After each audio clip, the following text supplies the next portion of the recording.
մոլորակներ են պտտվում արևից։ Երևի մարդիկ են դրանց իմանում։ Արի միասին մենք հրթիռ նստենք, արևից դեպի կապույտը թռչենք։ Այս զարմանահրաշ մոլորակի բնակիչները միայն մարդիկ չեն։ Մեր շուրջն ապրում են բազմատեսակ արարածներ։ Դրա համար էլ մեր մոլորակը զարմանահրաշ է։ Այսին ու հրաշալի մոլորակում մասնիկների միակապը սերն է։ Տարբեր աչքեր են նայում այս զարմանահրաշ մոլորակների և տարբեր ձևով տեսնում այն։ Մարդիկ երազում են երկինք բարձրանալ և արդեն բարձրանում են, բայց պարզվում է, որ երկնքում էլ երազողներ կան, որ ուզում են երկիր իջնել։ Եվ եթե ձեզ մոտենա ոսկեգագուռ մազերով մի փոքրիկ տղա, եթե նա զրունգուն ծիծաղ ունենա և ձեր հարցերին չպատասխանի, շատ եմ խնդրում ձեզ անմիջապես գրեք, որ փոքրիկ իշխանը վերադարձել է։ Լինում է չի լինում մի փոքրիկ իշխան, ով ապրում էր մի մոլորակի վրա, որն իրենից մի քիչ էր մեծ, և նա ընկերոջ կարիք ուներ։ Փոքրիկ իշխանի մոլորակի, ինչպես և մյուս մոլորակների վրա, կան և օգտակար և վնասակար սերմեր, բայց սերմերը անտեսանելի են, դրանք թաքուն քնում են հողի մեջ, հետո արթնանում են և ձգվում դեպի արևը։ Կա այսպիսի հասարակ կանոն. առավոտյան երբ արթնանաս, լվացվես ու քեզ կարգի բերես, պետք է տեղում տեղը կարգի բերես քո մոլորակը։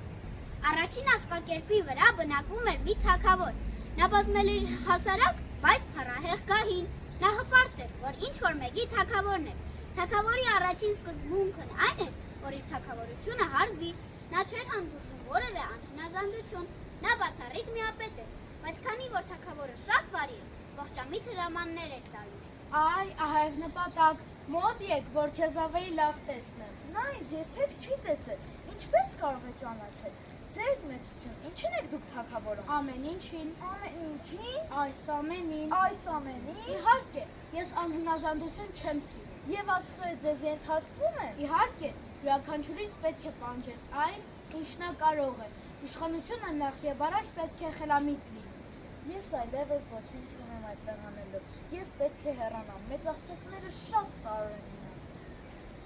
Դու քո արարքներն ես, այլ ոչ թե քո մարմինը։ Դու քո գործողություններն ես, չկա մեկ ուրիշ։ Փոքրիկ իշխանի մոլորակի վրա նստաճերն ընդամենը մի քանի թերթիկներով, զգված, պարզ ու հատարակ ծաղիկներ։ Ամենառավոտ այդ ծաղիկները բացվել են խոտերի արանքում, իսկ երեկոյան թառամել։ Բայց այն մեկը, այն եզակի ծաղիկը, մյուս տնել է մի սերմից, որը չգիտես որտեղից է հայտնվել։ Փոքրիկ իշխանը երբեք չի հեռացել, այդ ծիլի կողքից։ Փոքրիկ իշխանը, որի աչքի առաջ ծնվում էր մի մեծ կոկոն, կանխազգում էր, որ հիմա ուր որը հրաշք